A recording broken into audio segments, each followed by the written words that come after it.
Welcome to the I Need Coffee and Better Ideas podcast, where we caffeinate your brain with the freshest takes in news media. And welcome to this week's episode. We're back at work after Easter break. Very glad that you all are tuning in to pick it back up again after the holidays that we're now back from. Today, I've got Alexandra Chillag with me from NZZ. Welcome to the show. Well, thank you. It's great to have you on. I've had a bit of a sneak peek into your LinkedIn profile. I hope you don't mind. And you have quite a diverse background, right? You've been with Credit Suisse, you've been with Accenture, you've been with Ringier, Hubert Berda, and now you're at NZZ. And with that background, I'm curious, what made you go back to media again, and why are you still in media? Because it's a challenging industry. So why are you here? Yeah, I think I could give you the typical millennial response, which is purpose. And I think like a large extent, that's also true. I think the media industry is a very thriving industry. It's very dynamic, and it's just exciting to be working on something I truly believe in, which is getting like objective, well-researched news content out there in the world. And like also constantly learn because as I said, right, it's very dynamic. Industry trends and innovation happens at a very fast pace, and so yeah, I think it's just an exciting industry to be in. I agree. I've been here for about 18 years, not at Norkon, but in the industry, and seen it change over the past 15, 20 years. To you, what has sort of been the biggest change that sort of affected the Swiss media landscape, perhaps, if we dive into that a bit first, right? And you've been with, Hubert Berda is a bit of a different company than NZZ, right? It operates differently. It has different kinds of brands. To your point, it has a different purpose per se than perhaps NZZ. What's sort of been the changes that you've seen that have affected the media landscape, and what's the health of the Swiss media landscape as you see it today, perhaps? Yeah, I think Herbert Burda Media is a very different company, right? It has different products, and there I was also working more like internationally, and so I think comparing this international landscape to the Swiss landscape, I think to me, the trust in media in Switzerland is higher than abroad. I think this is also visible in like Reuters report that gets published annually. And I think working then at a newspaper company, it's more rewarding, right? Because you know that the audience actually appreciates the content. So I think trust is something that stands out probably in the Swiss media landscape. And it's also like at the same time for the size of the country, actually, it's very diverse because we like have news outlets in 4 different languages. And there's actually space for that because it's demanded by the audience. Mm. And I think this is something that is very unique. And in that way, or in that regard, I would say the Swiss media landscape is still a very healthy one. I mean, obviously, we also feel like the challenges and like pressures in Switzerland, but usually it's a bit like we feel it a bit later than, for example, in the US. Mm.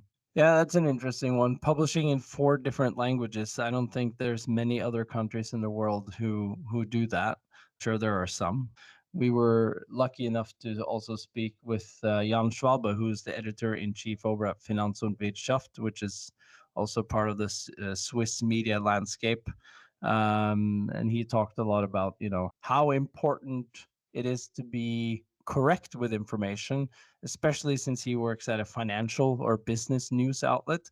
What are the specific challenges that perhaps NZZ has to take into consideration when publishing? Is there anything that sort of has been talked about as important aspect of the, let's call it, the NZZ pedigree, right? This is the core of what we do.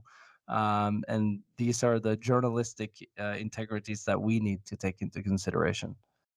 Yeah, I think NZZ is a very traditional media company, right? It's around for over 240 years.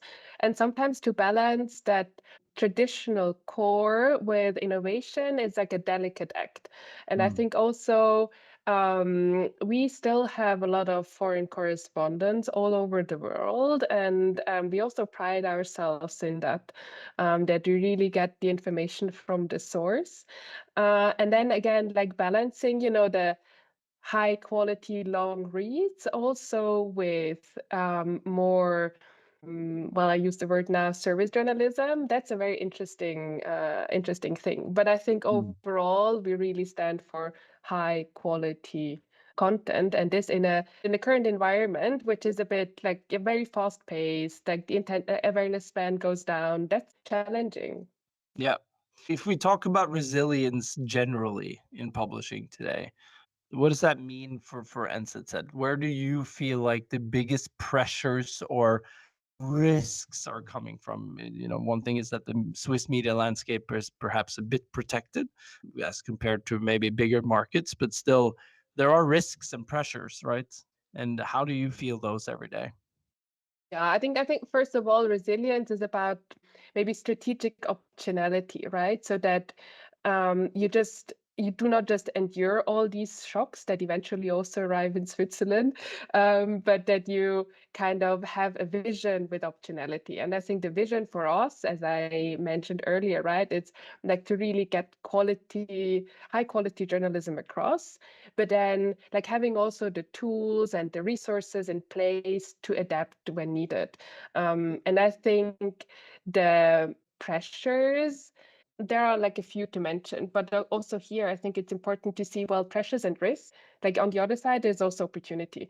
So for example, when we talk about Mm. AI, right? The biggest risk, we all know it, is like the disintermediation that publishers do not get a direct access to their audiences anymore.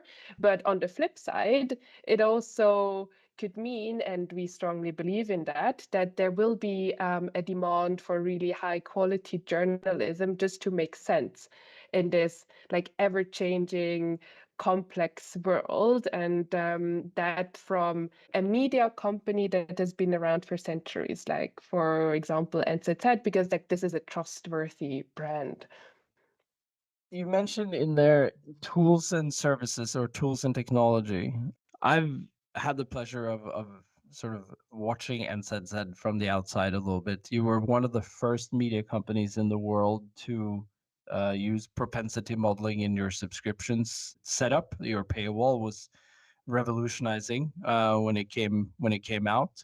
Is that sort of the internal thinking as well? Because you said, you are traditional media companies, and trust me, I've met many of those, and I've met many of those who are quite tough to change around. Some would even be called oil tankers, I think. What do you think is the reason why NZZ is so willing to be forward leaning and using technology to the best of its purpose, even early days in sort of propensity and paywall technologies? You were there early, and why is that? I think one thing, the name is probably we have a very visionary leadership that also allows this type of, well, let's call it innovation Mm. from the top. And I think this is like a crucial factor. And then the resources and the kind of experts, right, that can also act on this is another thing. I mean, we were lucky to attract, because of the brand at the end also, right, to attract talent from across the world. And this is then where we can start to experiment. And ultimately, I think the goal is to really get the journalism out there, right? So that the audience actually like reads that. And this is just better done with technology. I mean, also like with the changing expectations, right? That's another like challenge, if you will, for the media industry. Like particularly younger audiences, they have what I would call the like liquid expectations, right? So they form their expectations on, I don't know, a platform like Spotify or Netflix, Mm. and then they expect the same thing for a newspaper company. And I think this then also forces us to really like think, how can we actually serve this audience and fulfill these needs? And like having that in mind, that actually our content is for the audience, also helps to really implement technology. Yeah, that's an interesting point you made there for the audience, right? Right before the recording of this podcast, I had a call with one of the more prominent media outlets in the Nordics. I can't say who, but what we discussed there, it was meeting some user needs as well, and how media is mimicking social media more and more, right? Taking in aspects from social media into how they cover the news. Where do you see the role of media in sort of taking not just the monologue part, but also taking the dialogue part? And is that an aspect that you think media can do well in, or should they leave that to the social media players? Yeah, no, I think media companies absolutely need to also host this dialogue and allow it. I mean, we see it in the comment sections, right? NZZ has a very active comment section where we also try to innovate around that to Mm. really increase actually the dialogue, and with that also the sense of community, which I think is becoming more and more important in our world, where there are like so many platform risks also ultimately, because I think the media companies or the media platforms like need to be a destination. Yeah, that's. I know I'm gonna jump ahead of myself here, but when you say that, it immediately draws me to thinking how still many media companies think print but publish digital, and how they even produce still in mindset. The production is still print mindset. But obviously, the destination of which you go to get updated has changed dramatically over the last few years, right? I don't know about you personally, but last time I picked up a print newspaper, probably sometime before COVID. I don't even remember the last time I read anything print. Where do you think media companies has the most to gain from going, let's say, fully digital? And the point I'm trying to make here is that there's at some point there's going to be a need for even more traffic diversification, right? Getting people to come to you, because before we used to go to a newsstand or we got a newspaper delivered to us. It was sort of, that was the routine, but now the routine is vastly changed. So the production and the way of thinking on traffic needs to change as well. Any thoughts on that? I know it's a big question, so feel free to take your time.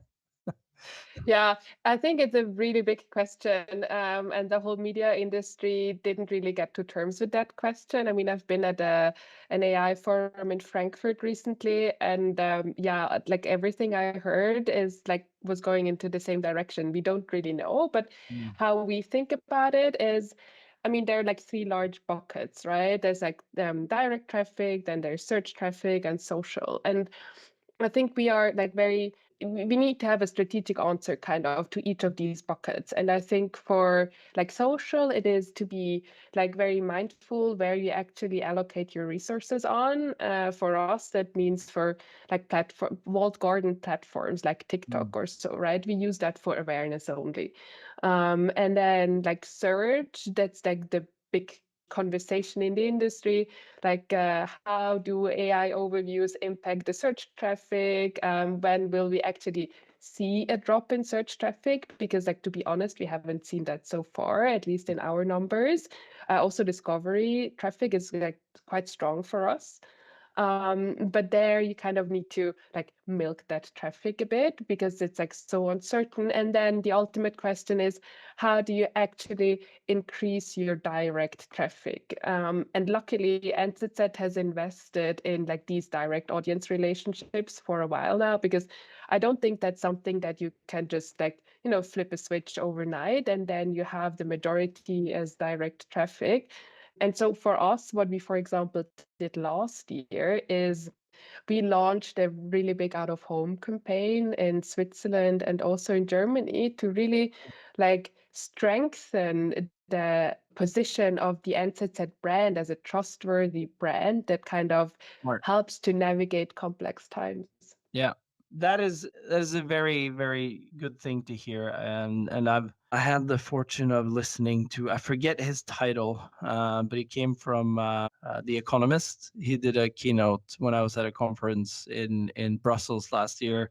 And I also know that, for example, Time Magazine and Wall Street Journal are spending quite a lot of money on brand exercises. And I think that's an important piece of the whole sort of picture here, is to understand how brand investments make sense. You mentioned TikTok. Just to sort of get an idea, what kind of content do you typically publish on TikTok? Because it's a one-way street, so to speak, right? It's, you don't get any conversions from there. So you said, it's more like brand recognition, or what kind of content do you typically publish on TikTok? Yeah, but content that is very like true to our core. So we really do like vertical videos around our articles. So it's like politics, it's economics, and then just like short videos of that. And we also like try to get a bit of a sneak peek for our content, right? So we really Mm. also try to actually give some value to the audience that sees the content. Yeah.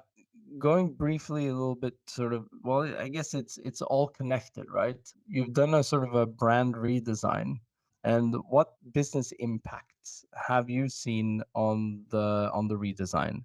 uh, I don't know how concrete you can go, but as much as you can tell us, what has sort of been the results of that? Yeah, we did a redesign of our lifestyle brand that's called NZZ Bellevue. And we did kind of, because I think visual identity in a way is also a trust anchor, right? Especially for Mm. new audiences, because it like increases recognition and credibility. And this is really what we tried to do with the redesign. We wanted to get the NZZ Bellevue value proposition across in a clear and consistent way to really also again increase the trust. And then we did like a couple of things, right? So we redid the information architecture. So we really reduced the sections to the ones that are most important, and then added subsections for a better user journey. We like introduced also new features. For example, so it's a lifestyle platform, right? So it's about food, travel, fashion, and interior. So we introduced a recipe watch list to really also make the audience come back.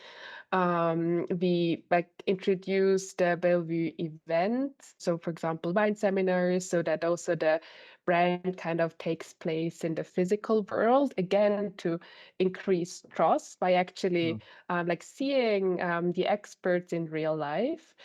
And yeah, I think like the last thing I'd like to mention probably is the team, because like such a redesign is some heavy lifting, and it takes a lot of effort. But afterwards, like for the team working on a new product that is actually, nice and functional and is working, energizes the team in a way. And that's also like a resilience factor in a way, if you will. And we saw like, or we see still a double-digit traffic growth after that That's amazing. redesign. And yeah, I think like in today's environment, that's pretty good. Yeah. Rounding off a little bit here, right? I think you mentioned earlier the millennial answer, so I'm going to assume you're in that millennial age range. If you were to meet someone at a career day today, perhaps from the younger generations, I guess Gen Z or whatever is coming after them, what would you tell them about the media industry and why should they join it? Ooh, I think it's an industry that is like ever changing. It's an industry that actually has a purpose, and it's an industry where you meet amazing people. Because like the people that actually work in the media industry do it with compassion and with their whole heart in a way, and that's just really great. Like a great environment to work in. Yeah, I agree. That's I'm gonna steal that maybe if I meet someone who's asking why media is a great place. My final question is always the same, Alexandra. But first of all, thank you so much for taking the time for being on the show. How many cups of coffee do you have per day? uh, around three. Around three. And what time is the latest you can have a coffee if you're gonna have even a shot at sleeping at night? Well, I think around 4, except for espresso martinis. I can drink them until later. Yeah, that's a good answer, actually. All right, Alexandra, thank you so much for taking the time and talking to us. It was really insightful, and great to hear your take on the industry as well. And I will also say thank you for having such a positive voice in this industry, because that is much appreciated during times that are perhaps tough, especially on the advertising side of things. It's a bit tough these days. So thank you so much for being on. Well, thank you very much for the conversation. We'll talk soon. We'll talk soon. Thank you.